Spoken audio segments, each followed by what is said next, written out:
So in Coulomb's law we have discussed the force between charges, and that force was kq1 q2. I'll write it here, kq1 q2 by r square, when two charges are kept in the space or vacuum. So in that case the force will be kq1 q2 by r square. We will see if any medium is inserted between them, then what will happen. So here the topic is going to be effect of medium. Effect of medium, or another way to write medium is dielectric. Okay, basically here both means the same thing. So consider we are taking one charge as q1, another charge as q2, and in between both of them some medium is introduced here. So we have to make sure few things. This medium or dielectric, we call it dielectric here. This dielectric should be insulator, so that no current passes through it. No current passes through it.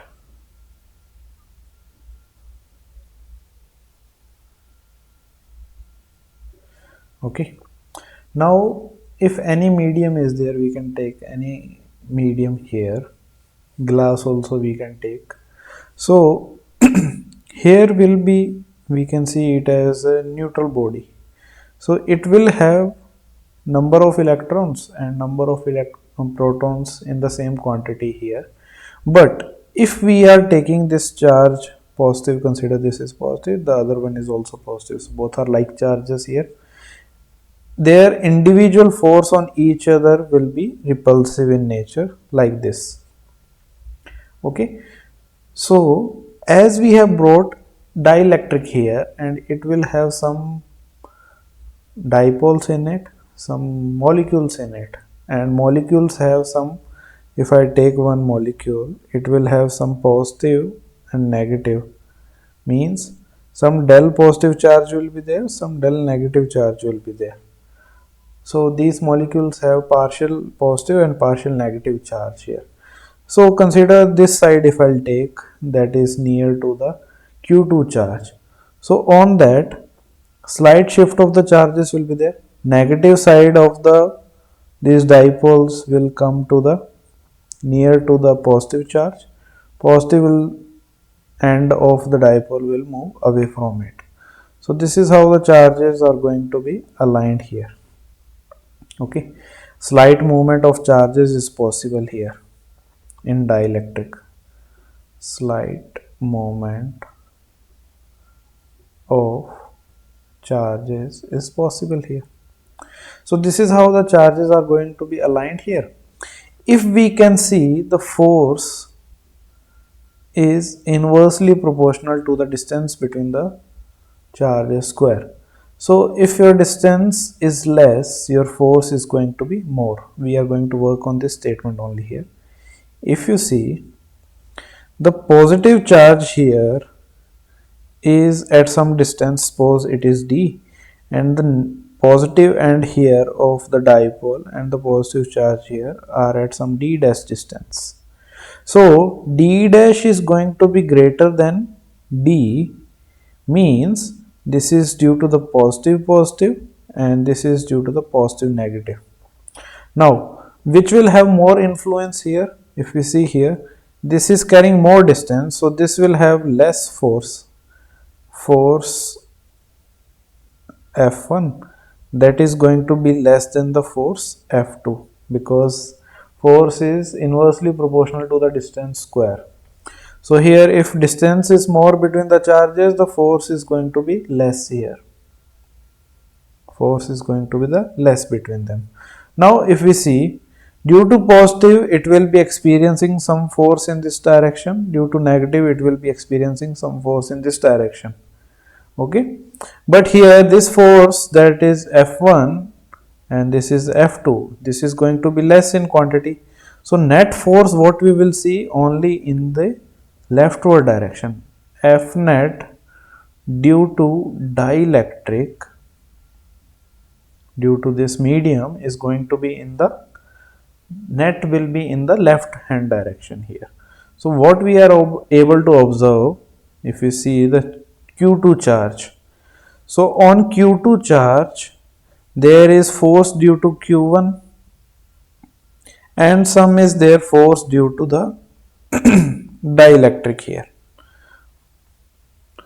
So net force, if we observe here, F net is going to be F due to Q1 minus F due to dielectric. Both are in opposite direction if you observe here.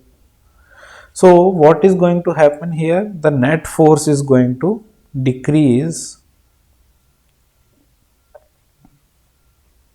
when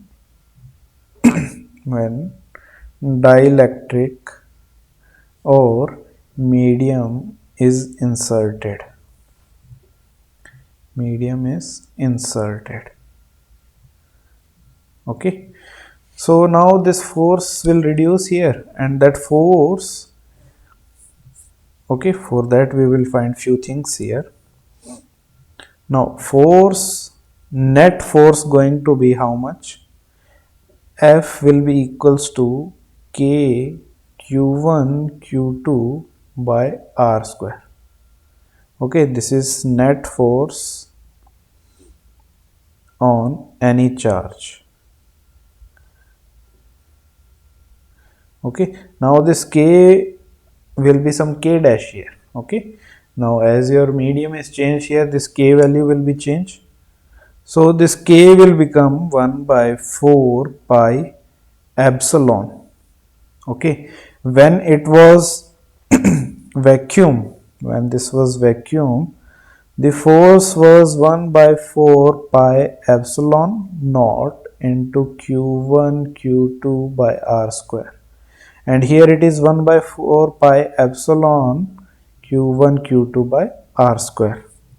Okay, here epsilon naught was permittivity, absolute permittivity,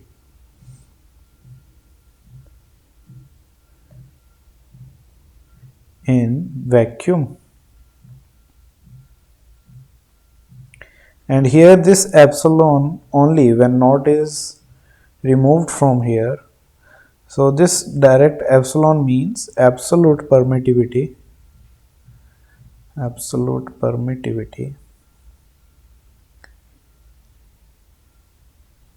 in medium. So whichever medium we are taking here, that medium's absolute permittivity we have to write here to find the net force acting on any charge.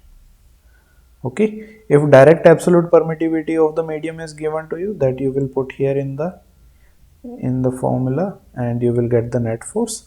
Or sometimes they give relative permittivity.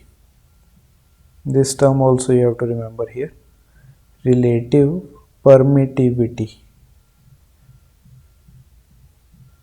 Okay, and for the same relative permittivity they use symbol K. Okay, K was here also, that was electrical proportionality constant, and K is here also. This K is for relative permittivity we are using, and name they will use for this, that will be your dielectric constant. Okay, so both have different meaning here. So relative permittivity or K means what? Absolute permittivity in any medium divided by epsilon naught, that is absolute permittivity in vacuum. Okay, so if they are not directly giving you E here, absolute permittivity in any medium, they will give you relative permittivity. So how you will use that to find the net force? E will be equals to, in any medium will be equals to relative into epsilon naught, or this can be written as dielectric constant into epsilon naught. Both means the same thing here. Okay, both means the same thing. So now F net will become how much? F net on any charge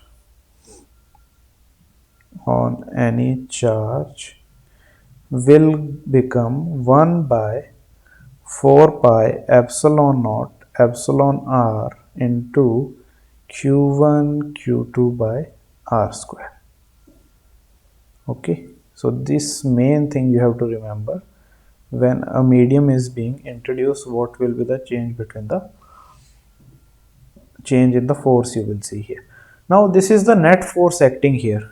Sometimes they may ask you force due to medium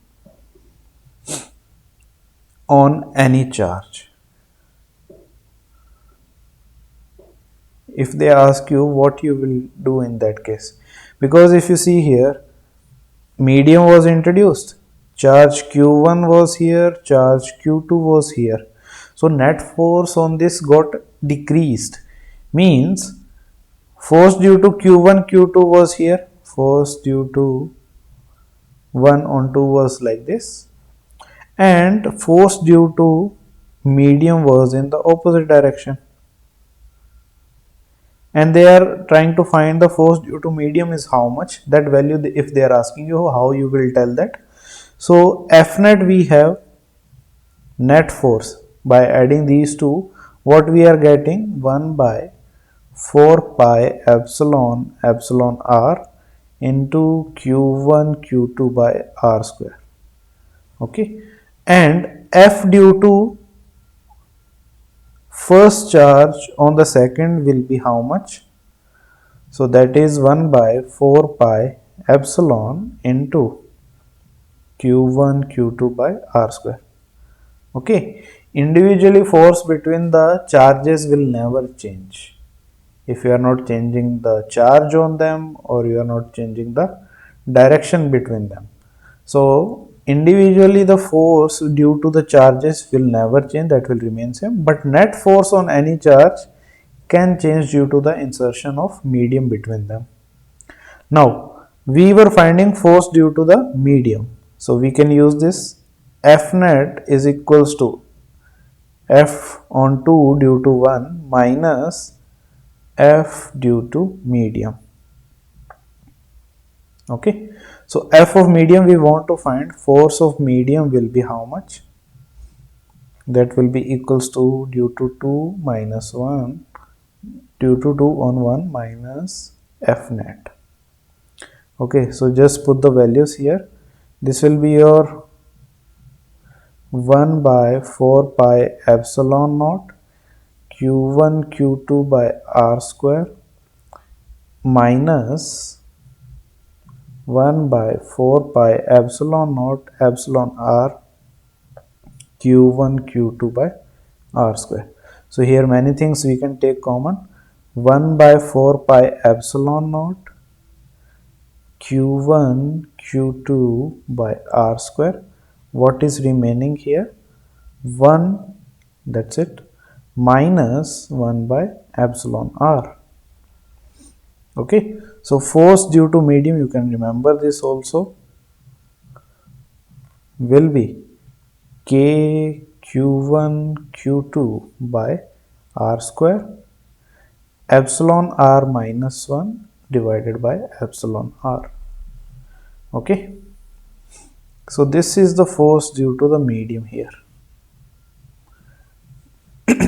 Okay, this is your choice if you want to remember, but you should understand individually force on any charge due to the other charge will not change. Net force on any charge is going to be changed, and that will become how much? 1 by 4 pi epsilon naught epsilon r into q1 q2 by r square. Okay, so based on this one question also we will take here, then we will move to the next topic. Question here is going to be, if two charges kept at some distance,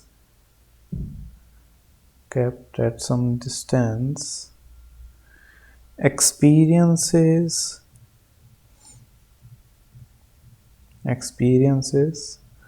force F. They both are experiencing force F here. Then if now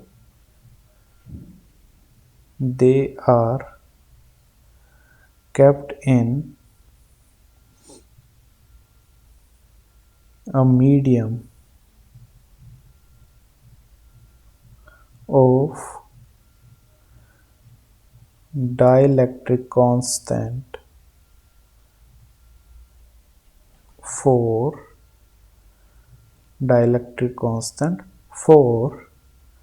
then find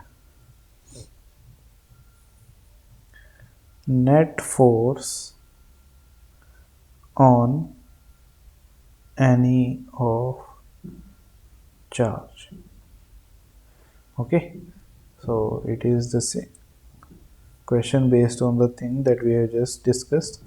One charge is there, another charge is there. Consider this is q1, this is q2.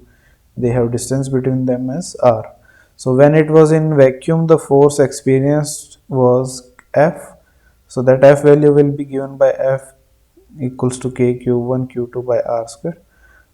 After this, finally what happened? We are inserting dielectric between them. A medium is introduced which have dielectric constant value as 4. K value is given to you 4. So here F net on anyone will become how much? 1 by 4 pi epsilon into K. That value also is given here, so I will directly put that into 4 q1 q2 by r square. Okay, so here we had 1 by 4 pi epsilon naught into q1 q2 by r square is equals to F, and here this F dash, that new force we want to find, will be how much? F dash is equals to 1 by 4, keep it aside, what will be remaining? 1 by 4 pi epsilon naught q1 q2 by r square. This 4 I have moved to this side, other things on the other side. Now these all are same from the initial force equation, so that we can replace here. So F dash, new force will become how much? 1 by 4 of the initial force. So this will be your F by 4. Net force will become now F by 4. Okay. So this is the basic question also we have taken on the dielectric insertion. After that, we will move to the limitations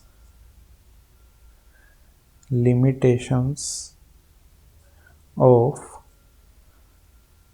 Coulomb's law. Limitations of Coulomb's law. So one limitation is there, that Coulomb's law is only valid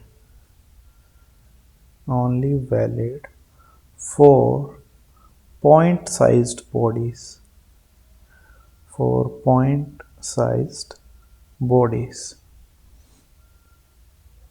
Okay, so we have to remember that Coulomb's law is going to be only valid for point-sized bodies. If bigger and large bodies are there, for that we cannot use the Coulomb's law. Why?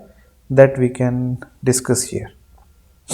Consider 2 point charge bodies are there, so all of the charge will be on a point. For this also, the all of the charge will be on a point, distance between them will be r. So the force will become how much? K q1 q2 by r square.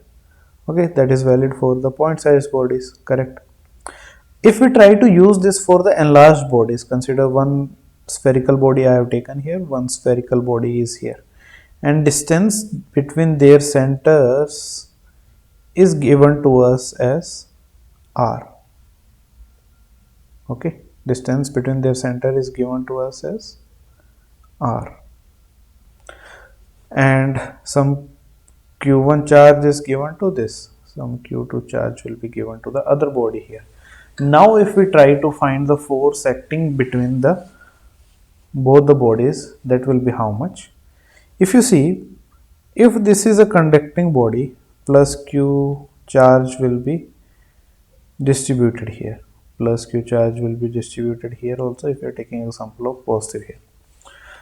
Now what will happen, if these two bodies are here, they have positive charge all among the body.